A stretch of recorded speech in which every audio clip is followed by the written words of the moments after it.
भगवान श्री कृष्ण ने बताया कि मासिक धर्म में स्त्री को क्यों नहीं छूना चाहिए, स्त्रियों को मासिक धर्म क्यों आता है। प्रत्येक स्त्री को हर महीने मासिक धर्म तो आता ही है, परंतु आज मैं इस वीडियो में आपको यह भी बताऊंगा कि स्त्रियों को किस श्राप की वजह से मासिक धर्म की पीड़ा होती है, और तो और मासिक धर्म के दौरान स्त्रियों को कौन से कार्य नहीं करने चाहिए।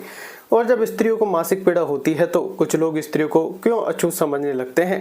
मैं आपको यह सब एक कथा के माध्यम से बताऊंगा कि आखिर स्त्रियों को मासिक पीड़ा क्यों होती है। तो चलिए जानते हैं आखिर किस श्राप के कारण स्त्रियों को मासिक धर्म आता है। यदि आप इस वीडियो को पूरा देखते हैं और कहानी को ध्यान से सुनते हैं, तभी जाकर आपको पूर्ण तरीके से यह जानकारी मिल पाएगी कि आखिर किस श्राप के कारण स्त्रियों को मासिक धर्म आता है।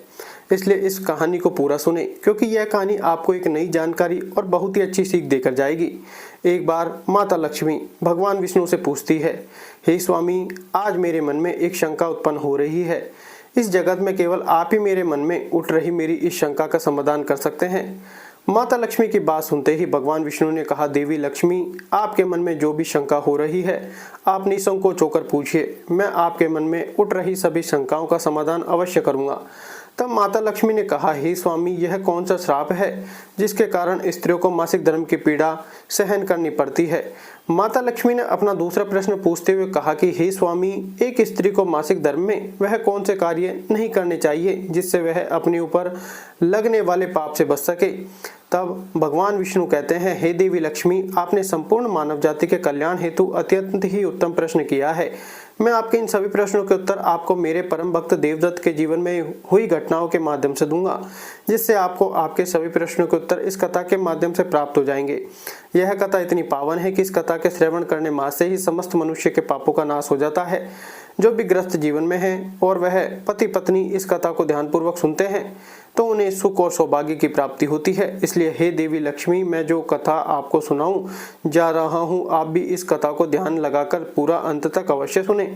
अब देवी लक्ष्मी कहती हैं, हे स्वामी, यह देवदत्त कौन था और उनके जीवन में कौन सी घटनाएं हुई थी। हे स्वामी, मैं इस कथा को सुनने के लिए उतावली हो रही हूँ, कृपया आप इस कथा को मुझे सुनाइए। मैं इसे ध्यानपूर्वक पूरा अवश्य सुनूंगी और संपूर्ण विश्व जगत में विख्यात भी करूंगी। तब भगवान विष्णु कथा सुनाना आरंभ करते हैं और कहते हैं कि हे देवी लक्ष्मी, प्राचीन समय की बात है। मध्य देश में एक अत्यंत सुंदर नगरी थी। उस नगरी में देवदत्त नाम का एक ब्राह्मण रहा करता था। देवदत्त को समस्त वेदों और शास्त्रों का ज्ञान था। वह एक तेजवान और परम बुद्धिमान, गुणवान तथा धर्म के मार्ग में खुद की आहुति दे देने वाला एक ब्राह्मण था। सभी वर्गों के लोग देवदत्त को बड़ा सम्मान देते थे। देवदत्त प्रतिदिन यज्ञ करता था, दान धर्म के साथ संध्या उपासना भी किया करता था। देवदत्त बंधु बांधव तथा धन संपत्ति से संपन्न था। देवदत्त की पत्नी का नाम कलावती था। वह भी अत्यंत चरित्रवान, गुणवान तथा पतिव्रत धर्म का पालन करने वाली स्त्री थी। एक दिन देवदत्त और उसकी पत्नी कलावती ने मिलकर अपने घर पर सत्यनारायण भगवान की पूजा रखी और सभी ब्राह्मणों को स्वयं जाकर निमंत्रण दिया। साथ ही नगर में निवास करने वाले समस्त मनुष्यों को उसने पूजा के लिए बुलाया। देवदत्त की पत्नी कलावती ने अपने घर पर अनेक प्रकार का भोजन भी बनाया था और सभी को भोजन के लिए बुलाया। उसके बाद पूजा के दिन समस्त ब्राह्मण उसके घर पर पधारे। देवदत्त ने सभी ब्राह्मणों का विधि पूर्वक पूजन किया और उन सभी का बड़े ही प्रेम के साथ आदर सत्कार किया। फिर देवदत्त ने सभी ब्राह्मणों को घर के अंदर बुलाया और उन्हें आसन देकर प्रेम के साथ बैठाकर भोजन कराया। ब्राह्मणों को भोजन कराकर उनकी भूख की तृप्ति समाप्त करने के बाद जिन जिन को देवदत्त ने बुलाया था उन सभी को वस्त्र आदि का दान करके विदा किया। वे सभी ब्राह्मण देवदत्त को आशीर्वाद देकर वहां से प्रस्थान कर गए। उसके बाद देवदत्त ने अपने परिवार के सभी मित्र, भाई बंधु तथा अनेक भूखों लोगों को भोजन कराया। इस प्रकार से देवदत्त ने सभी को भोजन कराकर और पूजा संपन्न करके सभी को विदा करके जब देवदत्त अपने घर के द्वार के सामने गया तो उसने देखा कि उसके घर के सामने एक स्वर्णी आपस में कुछ बातें कर रहे थे। जब देवदत्त ने उस कुत्ते और स्वर्णी की पूरी बातें सुनी तो देवदत्त को बड़ा आश्चर्य हुआ। वह कुत्ता और सुवर्णी उसके माता पिता ही थे, जो पिछले जन्म के पाप कर्मों के कारण इस जन्म में कुत्ता और सुवर्णी बन गए थे। तब वह देवदत्त मन ही मन में सोचने लगा, यह दोनों तो साक्षात मेरे माता पिता ही हैं, जो मेरे घर पर पशु बनकर आए हैं। भगवान ने किस कारण से इन दोनों को पशु बना दिया है? किस पाप के कारण मेरे माता पिता को यह पशु का शरीर प्राप्त हुआ है? देवदत्त ने सोचा कि अब मैं इनके उद्धार के लिए क्या करूं। इस प्रकार विचार करते हुए देवदत्त को रात भर नींद नहीं आई और वह रात भर भगवान का स्मरण करते हुए वह सोच विचार करने लगा। उसने सोचा कि मैं अपने माता पिता की मुक्ति के लिए क्या करूं। तब उसे याद आया कि मेरे माता पिता की आत्मा की मुक्ति का उपाय केवल ऋषि विश्वामित्र जो ही बता सकते हैं। सुबह होते ही देवदत्त ने स्नान आदि कार्य संपन्न करके ऋषि विश्वामित्र जी से मिलने के लिए उनके आश्रम पर जा पहुंचा। आश्रम के अंदर प्रवेश करते ही ऋषि विश्वामित्र जी ने देवदत्त का स्वागत किया और ऋषि विश्वामित्र जी देवदत्त से कहने लगे कि हे ब्राह्मण श्रेष्ठ, आप आज किस कारण से हमारे आश्रम में पधारे हैं? आप बड़े ही दुखी दिखाई दे रहे हैं। आपके दुख का कारण क्या है? देवदत्त कहता है, हे मुनिवर, आपको मेरा सादर प्रणाम। हे मुनिवर, आज आपके दर्शन मात्र से मेरा जन्म जन्म सफल हो गया। परंतु हे मुनिवर, यहाँ आज मैं आपके पास अपनी एक शंका को लेकर आया हूँ। कृपया आप ही अब मुझे इस दुख से बाहर निकालें। हे मुनिवर, मुझे इस शंका से आजाद कीजिए। मैं अत्यंत दुखी और दुर्बल हो गया हूँ। ऋषि विश्वामित्र जी ने आगे कहा कि हे ब्राह्मण श्रेष्ठ, आप दुखी मत होइए। आपकी जो भी शंका है वह निसंकोच होकर पूछिए। मैं अवश्य ही आपकी शंका का समाधान करूंगा। फिर देवदत्त कहता है, हे मुनिवर, कल मैंने अपने घर पर भगवान सत्यनारायण का पूजन करवाया तथा अनेक ब्राह्मणों को और भूखे लोगों को भोजन कराया।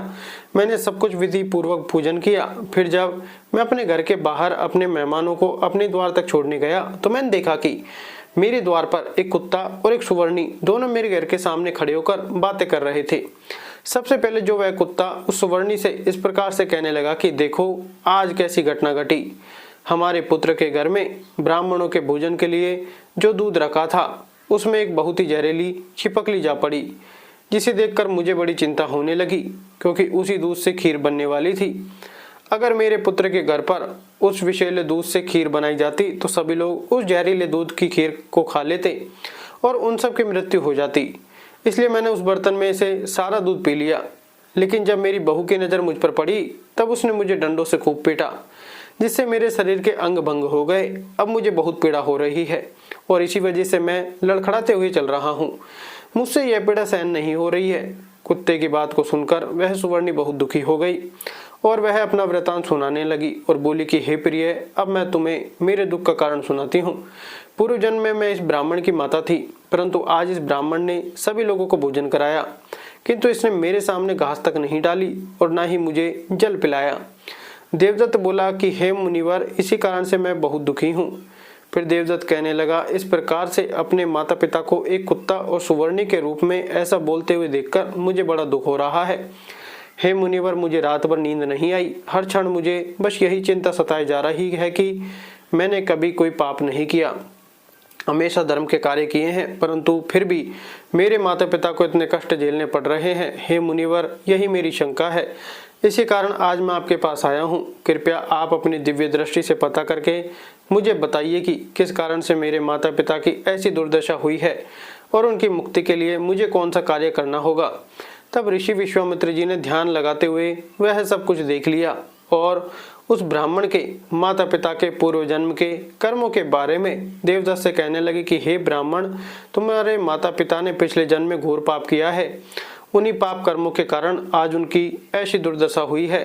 देवदत्त कहने लगा कि हे गुरुदेव, कौन से पाप के कारण मेरे माता पिता की ऐसी दुर्दशा हुई है? कृपया मुझे उसके बारे में विस्तार से बताने की कृपा करें, मैं जानना चाहता हूँ। फिर ऋषि विश्वामित्र जी कहते हैं कि हे ब्राह्मण, तुम ध्यान से सुनो। यह कुत्ता जो तुम्हारे पिता हैं, यह पिछले जन्म में अयोध्या के श्रेष्ठ ब्राह्मण हुआ करते थे। इन्होंने एक दिन एकादशी का व्रत रखा, परंतु यह उसका पालन नहीं कर सके और भोजन कर लिया था। एकादशी के व्रत के दिन तुम्हारे पिता ने दान धर्म भी नहीं किया। इन्होंने अपने द्वार पर आए हुए कुत्तों को कभी भोजन नहीं खिलाया। तुम्हारे पिता ने अपने पितरों का श्राद्ध भी विधि पूर्वक नहीं किया। तुम्हारे पिता ने पिछले जन्म में मासिक धर्म के दौरान ही तुम्हारी माता के साथ संबंध बनाया था और इसी पाप के कारण तुम्हारे पिताजी को इस जन्म में कुत्ते का जन्म मिला है। हे ब्राह्मण पुत्र, अब तुम अपनी माता के बारे में सुनो। तुम्हारी माता ने मासिक धर्म में होते हुए भी भोजन बनाया। मासिक धर्म के दौरान ही उसने भगवान की पूजा की और तुलसी को जल चढ़ाया। मासिक धर्म में होते हुए भी तुम्हारी माता ने भगवान को भोग लगाया और इसी कारण से उसे महापाप लगा है। मासिक धर्म के दौरान स्त्री 3 से 5 दिनों के लिए अपवित्र हो जाती है। मासिक धर्म के दौरान स्त्री को पूजा पाठ नहीं करना चाहिए और ना ही सत्संग करना चाहिए। प्रत्येक स्त्री को इन 3 से 5 दिनों के अंदर अपने बाल भी नहीं धोने चाहिए। ऐसा करने से उसके पति की आयु कम होती है। मासिक धर्म के दौरान पेड़ पौधों को स्पर्श नहीं करना चाहिए।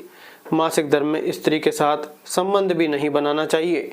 ऋषि विश्वामित्र जी अब आगे कहते हैं कि जो पुरुष मासिक धर्म में स्त्री के साथ संबंध बनाता है उसे ब्रह्म हत्या का पाप लगता है। जो पुरुष मासिक धर्म के समय में स्त्री के वस्त्रों को स्पर्श करता है तो उसे भी पाप लगता है।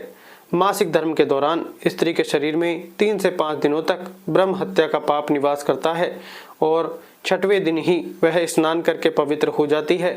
6वें दिन स्नान करने के पश्चात स्त्री को अपने पति का मुख देखना चाहिए, अन्य किसी पुरुष का मुख नहीं देखना चाहिए। यदि पति समीप न हो तो सूर्य देव के दर्शन करने चाहिए। ऋषि विश्वामित्र जी देवदत्त से कहते हैं कि हे ब्राह्मण, इसी पाप के कारण तुम्हारे पिता को कुत्ता और तुम्हारी माता को सुवर्णी का जन्म प्राप्त हुआ है। देवदत्त कहता है, हे मुनिवर, अब आप मुझे मेरे माता पिता की मुक्ति के लिए उपाय बताने की कृपा करें। तब ऋषि विश्वामित्र जी अपनी दिव्य दृष्टि से इसका मार्ग भी देख लेते हैं और कहते हैं कि हे ब्राह्मण, तुम किसी भी अमावस्या के दिन अपने माता पिता की मुक्ति के लिए श्राद्ध तथा तर्पण करो और दान धर्म करो, गाय की सेवा करो, गौ माता को भोग खिलाओ और अपने माता पिता की मुक्ति के लिए भगवान से प्रार्थना करो। देवदत्त जैसा ऋषि विश्वामित्र जी कहते हैं वैसा ही करता है और फिर उसके बाद उसके माता पिता को समस्त पापों से मुक्ति मिलती है। अब भगवान विष्णु देवी लक्ष्मी से कहते हैं कि हे देवी लक्ष्मी, अब मैंने तुम्हें रजस्वला स्त्री को कौन कार्य नहीं करना चाहिए इस विषय में तो बता दिया। हे देवी लक्ष्मी, अब मैं तुम्हें यह बताता हूँ कि किस श्राप के कारण प्रत्येक स्त्री को मासिक धर्म की कठोर पीड़ा को सहन करना पड़ता है। तब माता लक्ष्मी बोली, हे स्वामी, आपके इस प्रश्न के उत्तर से प्रत्येक स्त्री जाति की रक्षा होगी। मैं स्वयं उनके साथ रहकर उनको इस विषय में मार्ग प्रदान करूंगी। तब भगवान विष्णु कहते हैं कि हे देवी लक्ष्मी, ठीक है, मैं तुम्हें इस प्रश्न का उत्तर भी दे देता हूँ। प्राचीन काल समय में काल के नाम का एक प्रसिद्ध दानव हुआ करता था। दानव होने के कारण उसका स्वभाव दानवीय प्रवृत्ति का था और वह हमेशा ही युद्ध करने के लिए तत्पर रहता था। फिर अचानक से एक दिन सभी दानव वृत्रासुर दानव के साथ मिलकर स्वर्गलोक पर आक्रमण करने लगते हैं। असुरों के पास भयंकर शक्तिशाली अस्त्र शस्त्र जिसका सभी देवता मिलकर भी सामना नहीं कर सके और स्वर्गलोक से भागकर ब्रह्मदेव के पास चले गए। ब्रह्मदेव और फिर उन्होंने ब्रह्मा जी को सब कुछ कह सुनाया और तब ब्रह्मदेव ने उन्हें असुरों को परास्त करने का उपाय बताते हुए कहा कि हे इंद्र, तुम इसी क्षण महर्षि दधीचि के पास चले जाओ। वे तुम्हें अपने शरीर की हड्डियों से तुम्हें अस्त्र शस्त्र प्रदान करेंगे और तुम उन्हीं अस्त्रों का प्रयोग करके वृत्रासुर का वध कर सकोगे। फिर सभी देवता महर्षि दधीचि के आश्रम पर जाते हैं और वे सभी उनसे प्रार्थना करते हैं और महर्षि दधीचि से अस्त्र प्रदान करने की विनती करते हैं। फिर संसार के कल्याण के लिए महर्षि दधीचि अपने ही शरीर की हड्डियों से अस्त्रों का निर्माण करते हैं। उन्हीं अस्त्रों में से एक वज्र नाम का अस्त्र होता है, जिस अस्त्र को देवराज इंद्र धारण कर लेते हैं और फिर से सभी देवता वृत्रासुर के साथ युद्ध करने के लिए निकल जाते हैं। उसके उपरांत देवताओं और दानवों के बीच भीषण युद्ध होता है।